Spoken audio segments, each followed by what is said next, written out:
بسم اللہ الرحمن الرحیم۔ ایسے ہی سچے قصے سننے کے لیے ہمارے چینل کو سبسکرائب کریں۔ حلیمہ کی گود میں ہمارے حضور صلی اللہ علیہ وسلم، مکہ سے 150 کلومیٹر دور ایک بستی تھی جس کا نام بنو سعد تھا۔ حضور صلی اللہ علیہ وسلم کی پیدائش کے ایک ہفتے کے بعد بنو سعد کی 10 عورتیں اپنی اپنی سواری لے کر مکہ کی طرف کسی دودھ پینے والے بچے کی تلاش میں نکلی۔ اس زمانے میں عورتوں کے لیے روزی کا یہی ایک ذریعہ تھا کہ وہ عورتیں مالدار گھرانوں کے بچوں کو اپنے گھر لا کر انہیں دودھ پلاتیں، اور پھر جب وہ بچے تھوڑے بڑے ہو جاتے تو انہیں ان کے ماں باپ کو واپس کر آتی، اور اس کے بدلے میں ان بچوں کے ماں باپ دودھ پلانے والی عورت کو بہت زیادہ پیسے اور تحفے دیتے تھے۔ اسی امید میں بنو سعد کی 10 عورتیں مکہ کی طرف اپنی اپنی اونٹنیاں لے کر چلیں۔ انہی عورتوں میں حضرت حلیمہ سعدیہ بھی تھیں۔ حلیمہ سعدیہ کے گھر بہت زیادہ غریبی تھی۔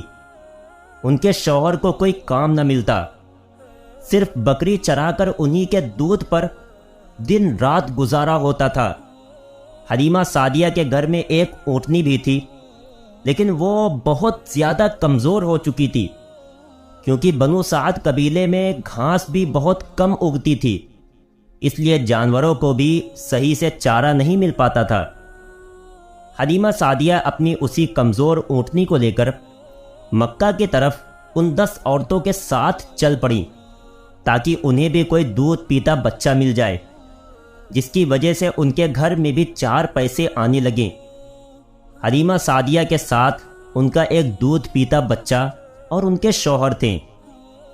ان عورتوں کی اونٹنیاں طاقتور تھیں، اس لیے وہ بار بار حلیمہ سعدیہ کی اونٹنی سے آگے نکل جاتی، اور پھر دور جا کر ان عورتوں کو ایک جگہ پر رکنا پڑتا، تاکہ حلیمہ سعدیہ کی کمزور اونٹنی بھی دھیرے دھیرے ان کے پاس پہنچ جائے اور ساری عورتیں ایک ساتھ مکہ پہنچیں۔ ان عورتوں کو بار بار حلیمہ سعدیہ کے لیے رکنا پڑتا تھا، اس لیے آخر ان عورتوں نے حلیمہ سعدیہ سے کہا کہ اے حلیمہ، تمہاری وجہ سے ہمیں بار بار رکنا پڑتا ہے، دھوپ بھی بہت تیز ہے، اس لیے اگر تم اجازت دو تو ہم نکل جائیں، اور تم دھیرے دھیرے اپنی اسی اونٹنی سے آتی رہنا۔ حلیمہ سعدیہ بیچاری اس وقت کیا جواب دیتی؟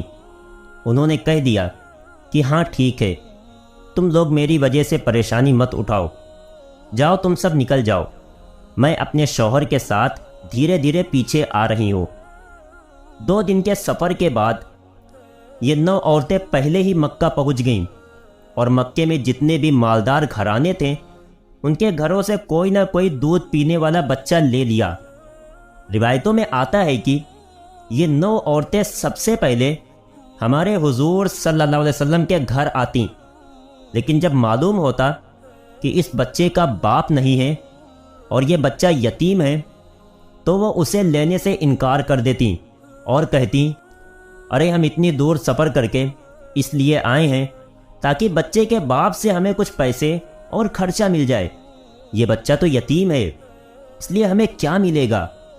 اس لیے ساری عورتوں نے ہمارے حضور صلی اللہ علیہ وسلم کو لینے سے انکار کر دیا اور مکہ کے مالدار بچوں کو لے کر چلی گئیں۔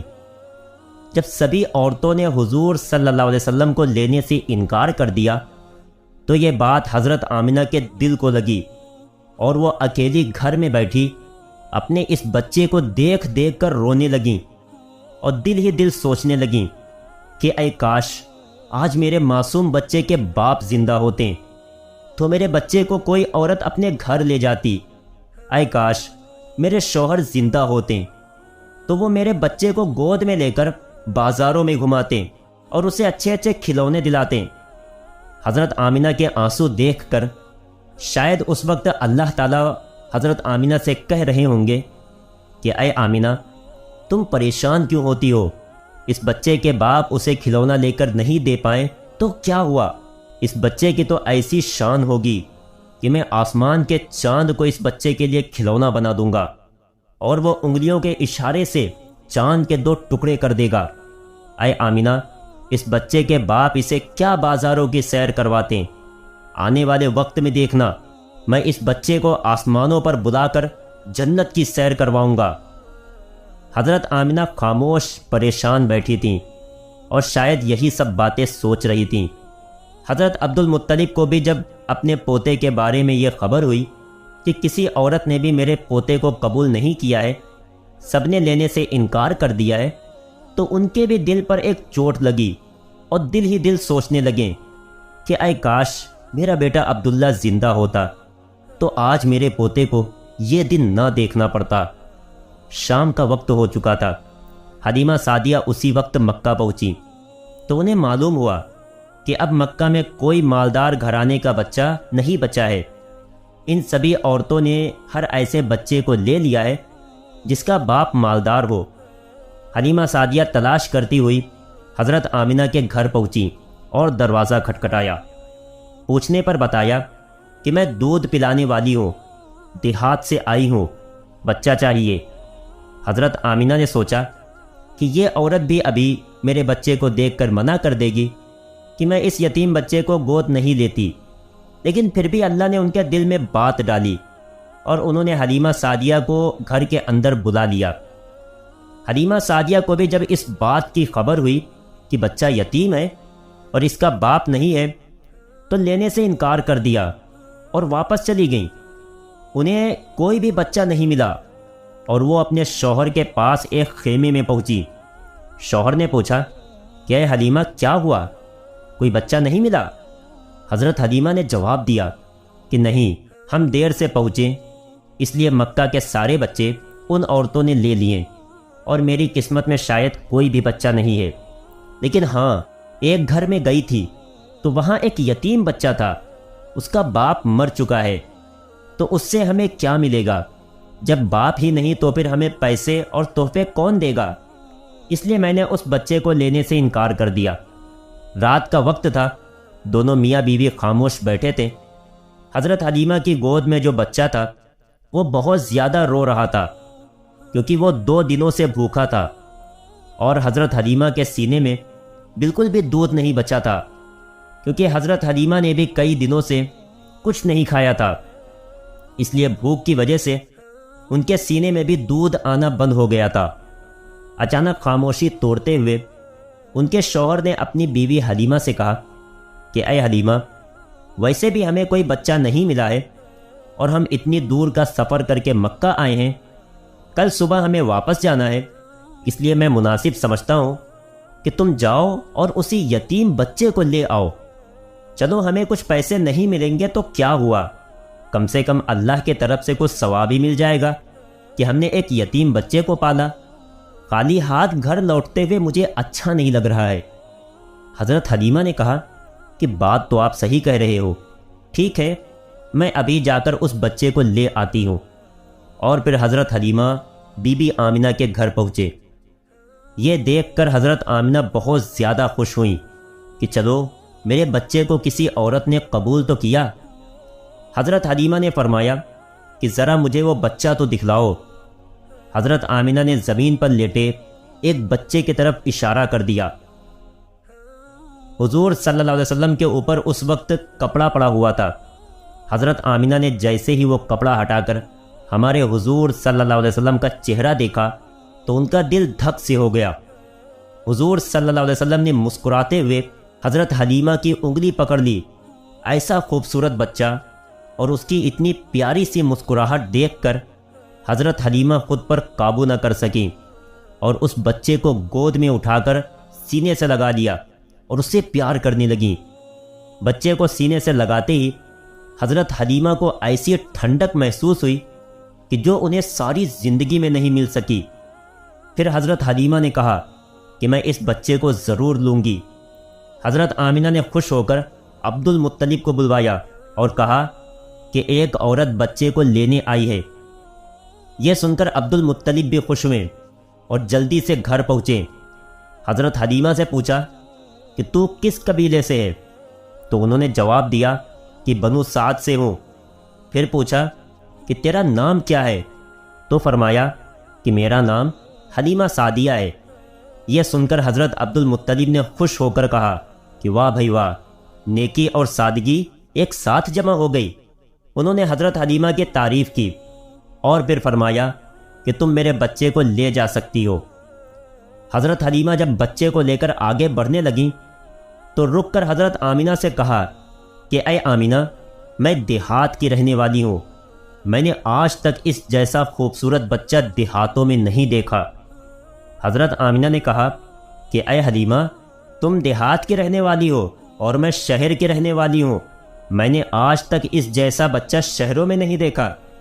حضرت عبد المطلب پاس کھڑے تھے، انہوں نے کہا کہ اے حلیمہ، تم نے دیہات میں ایسا خوبصورت بچہ نہیں دیکھا، اور اے آمینہ، تم نے شہروں میں ایسا خوبصورت بچہ نہیں دیکھا۔ میں ملکوں کا سفر کیا کرتا ہوں، میں نے ملکوں میں ایسا خوبصورت بچہ نہیں دیکھا۔ اور اگر اس وقت حضرت جبریل علیہ السلام موجود ہوتے تو شاید وہ کہتے کہ اے حلیمہ، تم نے دیہاتوں میں ایسا خوبصورت بچہ نہیں دیکھا، اور اے آمینہ، تم نے شہروں میں ایسا خوبصورت بچہ نہیں دیکھا، اور اے عبد المطلب، تم نے ملکوں میں ایسا خوبصورت بچہ نہیں دیکھا، اور میں جبریل ساری دنیا کا چکر لگاتا ہوں، میں نے ساری دنیا میں ایسا خوبصورت بچہ نہیں دیکھا۔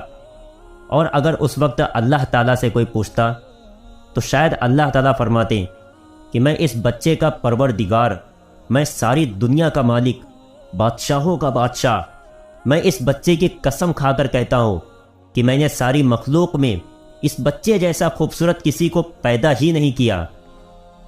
حضرت حسان نے ہمارے حضور صلی اللہ علیہ وسلم کی تعریف کرتے ہوئے ایک بار فرمایا تھا وَأَحْسَنَ مِنْكَ لَمْ تَرَ قَطُّ عَيْنِي وَأَجْمَلَ مِنْكَ لَمْ تَلِدِ النِّسَاءُ خُلِقْتَ مُبَرَّأً مِنْ كُلِّ عَيْبٍ كَأَنَّكَ قَدْ خُلِقْتَ كَمَا تَشَاءُ، کہ اے ہمارے حضور صلی اللہ علیہ وسلم، آپ سے زیادہ حسین میں نے کسی کو نہیں دیکھا، اور آپ سے زیادہ خوبصورت انسان کسی عورت نے نہیں پیدا کیا۔ آپ تو ہر برائی سے پاک کر کے پیدا کیے گئے ہیں، آپ تو بالکل ویسے ہی پیدا کیے گئے جیسا آپ کو ہونا چاہیے تھا۔ حضرت حلیمہ سعدیہ حضور صلی اللہ علیہ وسلم کو گود میں لے کر اپنے شوہر کے پاس پہنچی۔ رات بہت زیادہ ہو چکی تھی، بھوک بھی بہت زیادہ لگ رہی تھی، وہ چھوٹا بچہ بھوک سے رو رہا تھا۔ حضرت حلیمہ نے حضور کے بارے میں سوچا کہ اس چھوٹے بچے کو اپنے سینے سے دودھ پلا کر تو دیکھوں، شاید ایک دو قطرے دودھ اس بچے کو مل جائے۔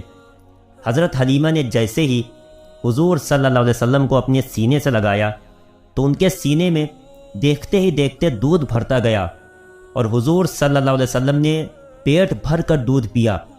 پھر اس دوسرے بچے نے بھی پیٹ بھر کر دودھ پیا۔ حضرت حلیمہ اور ان کے شوہر یہ دیکھ کر بہت حیران تھے کہ آخر یہ سب کیا ہو رہا ہے۔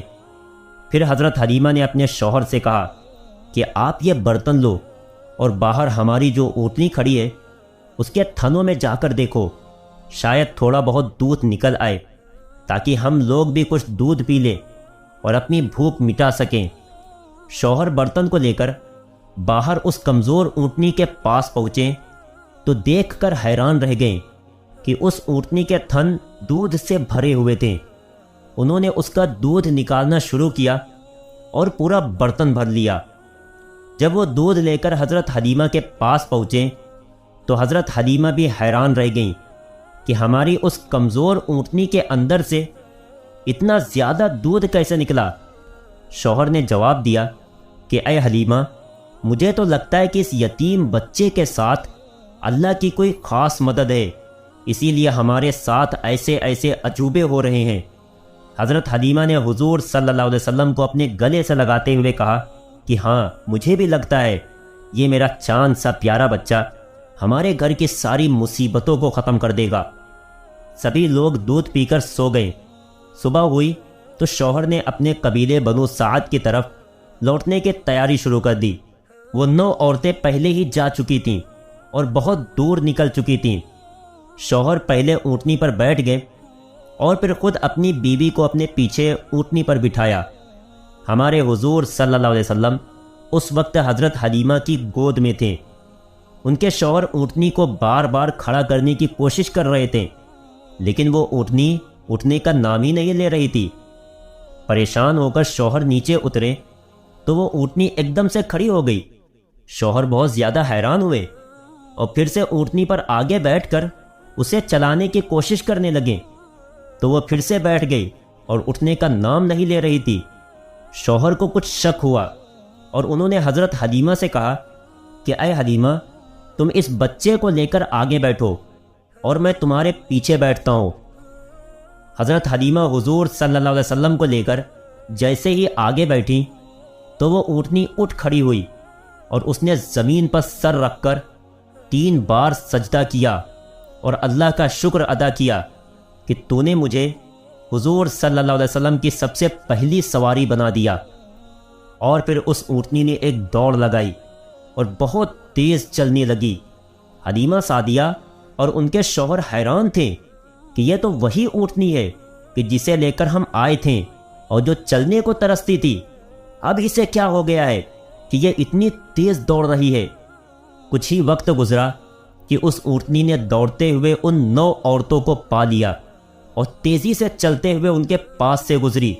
تو ان عورتوں نے حیرانی سے پوچھا کہ اے حلیمہ، کیا تم نے سواری بدل دی ہے؟ تو حضرت حلیمہ نے جواب دیا کہ میں نے سواری نہیں بدلی، بلکہ اس سواری کا سوار بدل چکا ہے۔ سب سے پہلے حلیمہ سعدیہ ہی اپنے محلے بنو سعد میں پہنچی۔ حضرت حلیمہ سعدیہ فرماتی ہیں کہ اس دن میرے پورے محلے سے گلابوں کی خوشبو آ رہی تھی۔ سارے محلے والے حیران تھے کہ آخر یہ خوشبو کیسے آ رہی ہے۔ یہ اللہ کی طرف سے ہمارے حضور صلی اللہ علیہ وسلم کا اس قبیلے میں استقبال ہو رہا تھا۔ دوستو، اگر قصہ پسند آیا ہو تو لائک کرنا اور چینل کو سبسکرائب کرنا نہ بھولیں، اور جاتے جاتے ایک پیارا سا کمنٹ ضرور کر دینا۔ السلام علیکم۔